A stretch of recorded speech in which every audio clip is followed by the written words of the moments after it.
हरिभाई देवकरण प्रशालेच्या पाठीमागे बांधण्यात आलेल्या वसतिगृहामध्ये हजारो निरोधाची पाकिटे आढळून आली आहेत. अर्धवट बांधण्यात आलेल्या इमारतीमध्ये अश्लील चाळे आणि पार्ट्या चालत असल्याचे दिसत आहे. ITIच्या 50 विद्यार्थिनींकरता वसतिगृह बांधकामाला 2011 मध्ये सुरुवात झाली होती, परंतु अद्याप 2025 पर्यंत हे काम पूर्ण झालं नाहीये. अर्धवट इमारतीचा गरजुल्यांना नशा करण्यासाठी आणि दारूच्या पार्ट्या करण्यासाठी, अश्लील चाळे करण्यासाठी वापर होत आहे. हरिभाई देवकरण आणि नुमवीच्या मागच्या बाजूला वळणावर मोठी जागा आहे. सुमारे 3.5 एकर जागेत ITIच्या विद्यार्थिनींसाठी वसतिगृह बांधण्याचं ठरलं होतं. 2011 मध्ये सार्वजनिक बांधकाम विभागानं 50 लाख रुपये खर्च करून ही इमारत बांधली, पण पूर्ण करण्यासाठी 11 लाख रुपये कमी पडत होते. या कमी पडलेल्या रकमेची तरतूद झाली नाही. यानंतर अधिकाऱ्यांच्या बदल्या झाल्या आणि हे काम रखडत गेलं.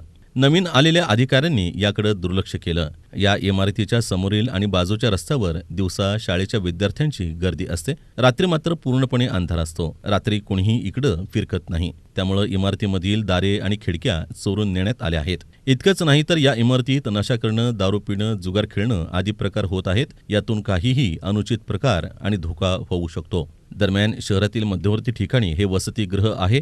रात्रीच्या वेळेस पोलीस पेट्रोलिंगवर असतात, परंतु याकडे कुणीही लक्ष देत नाही. सोलापूरचं प्रशासन याकडे जाणून बुजून दुर्लक्ष करत आहे. जर भविष्यात इथं अनुचित प्रकार घडला तर त्या प्रकाराला जबाबदार कोण असणार? त्यावेळेसच प्रशासनाला जाग येणार का, असा प्रश्न प्रशांत बाबर, सामाजिक कार्यकर्ते यांनी विचारला आहे. जवळपास हे बांधकाम 90% पूर्ण झालेलं असताना सुद्धा या बांधकामाकडे प्रशासनाने गेले 14 ते 15 वर्ष झाले ढुंकून बघितलेलं नाही. या बांधकामा शेजारी, या हॉस्टेलच्या शेजारी जवळपास 3 ते 4 शाळा नावाजलेल्या सोलापुरातल्या शाळा आहेत, कॉलेजेस आहेत. तिथे विद्यार्थी-विद्यार्थिनी शिकतात आणि या हॉस्टेलमध्ये असे अनुचित प्रकार, गैरप्रकार भयानक पद्धतीने घडत आहेत रात्रीच्या वेळी. ही अत्यंत सोलापूरकरांसाठी दुर्दैवी गोष्ट आहे. या भागामध्ये मध्यवर्ती भाग असल्यामुळे इथे अपरात्री पोलिसांच्या गस्त असते. पोलिसांची गस्त असतानासुद्धा असे अनुचित प्रकार घडणं हे पोलिसांवर सुद्धा प्रश्नचिन्ह निर्माण करण्यासारखं आहे. कारण आत्ता आपण पाहिलं तर दारूच्या बाटल्या, कॉन्डोमचे पाकिट सर्व ठिकाणी आहेत, सर्व रूममध्ये आहेत. तर हा कुठला प्रकार आहे सोलापूरमध्ये जो घडतोय आणि सोलापूर प्रशासन याकडे दुर्लक्ष करतं आहे. गेली 14 ते 15 वर्ष झालं हे जर असंच चालू राहत असेल तर अत्यंत भयानक परिस्थिती सोलापूरमध्ये आहे.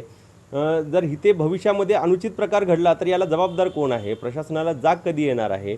प्रशासनाला अनुचित प्रकार घडल्यानंतर जाग येणार आहे का? हा एक सोलापूरकर म्हणून आम्हाला प्रश्न पडलेला आहे.